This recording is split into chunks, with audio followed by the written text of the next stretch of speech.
وورې نه کسرات سره مو ویلي ډېرو ځایو کې ما ویلي دي وایي دغې خبرې د هېڅ پروا نه کوم چونکې منبر ته که زه دغه دی ځکه تاسې خفه کېږئ که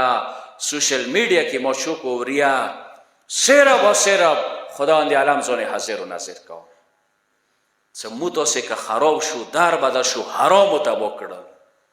مو کې حرامخورو تعداد زیات دی څو وارې ما دا وویله ځنه کسانو نه درنده راغلله څه دغه شملات لاړ شوی نن سیستاني هغه زنده دی رهبر زنده دی مجتهدین شته دي 1995 کې یوه فتوا د هغوی خویي بزرګو رغلی دی شیخ علی مدد زمانې کې څه شملات یو فرد بیله ځان ته نشي بدوای و یو فرد بیله نشي خستای و یو فرد بیله خستای نشي څوره شملات یې هغه خرڅ شول چا خرڅ که هغه کسان چې هغه نن زیارتونو کې اول نمبر دي مستحب عمرې ډېرې کوي که دا مهم دی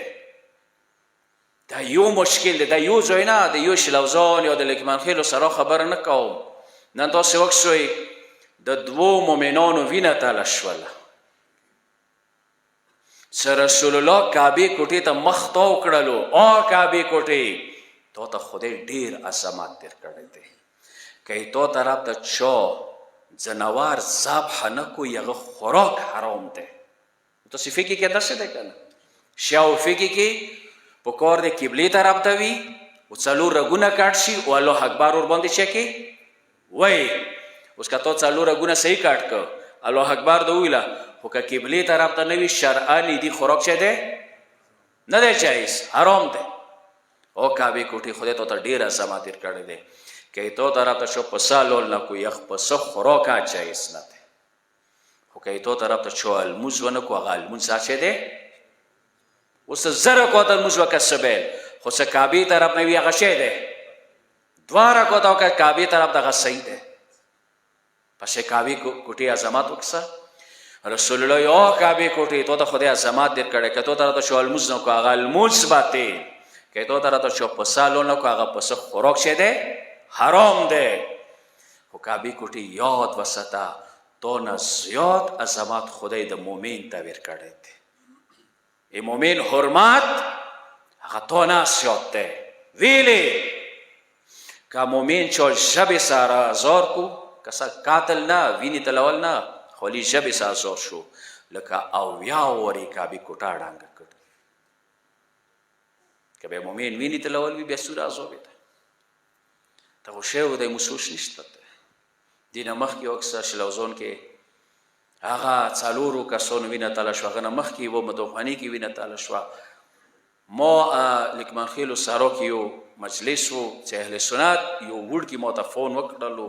چې ما عمر یې ته وایي چې دا خبره تا وکړله هغه د درو کالو ایان څلوېښت یا دوه څلوېښت ډزو سه یې غوښتی اوس هغه دوه وړه لسونه مات شوي وو بیا دی علی اصغر متام کیا کیلی دی لالو کسی متام کی سینایا وی گریوان اشلی و ما دا جمله استعمال کردل چه دیر زیاده وایرل شوه چه زاڑو ونو نی مو ڈریگو چه بار پیخ شی خو که یو وڑو که بچای قاتل کو بیاب نپا ڈریگو پیغامانه کو دورا جری شویو دورا جرعات رکی پیدا شوی ده پس دا دیر مهم ده سنان مټوله دغه واچې نه نقصاناتو کیو و دویم شی هغه کسان ساره ځان ته مشرانو نمایي چې هغه یې کشر په نسبت زیاته عیسی اخلي دا مسعود چې مخکې وویله قرآنخانې کې مې دا خبره وکړله ته اعلی مشر کیدای شي چې ته وایې خیر دی ما ته کمه وي خو چې کشر ته زیاده میلو شي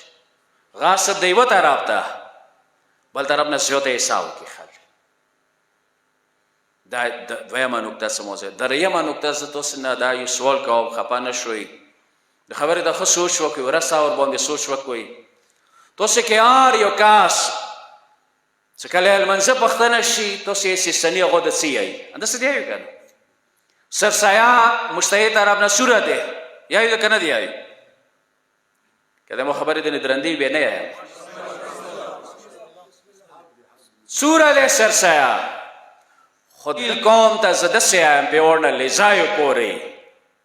چې سرسایي پښتنه مجتهد نه کوای شي بیا اشارو پښتنه مجتهد نه وکړه دغه پښتنه خو هلکه وکړه که نه څه دلته زه دا خلم دا مو ته میلوېږي دی مجتهد په مطابق دی که نه دی دو پښتنه مو نه کوو چونکې دلته ګاټه دی دلته فایده دی کورمیول څه دی کوم ځای کې فایده وي مال ته ځي که شریعت کې فایده وي بیا شریعت که نه وي بیا عدالتو ته ځي موږ داسې پکار دی لږ کوشش وکړو ترک حرام د حرامو پرېښللی طاقت مو کې پیدا وشي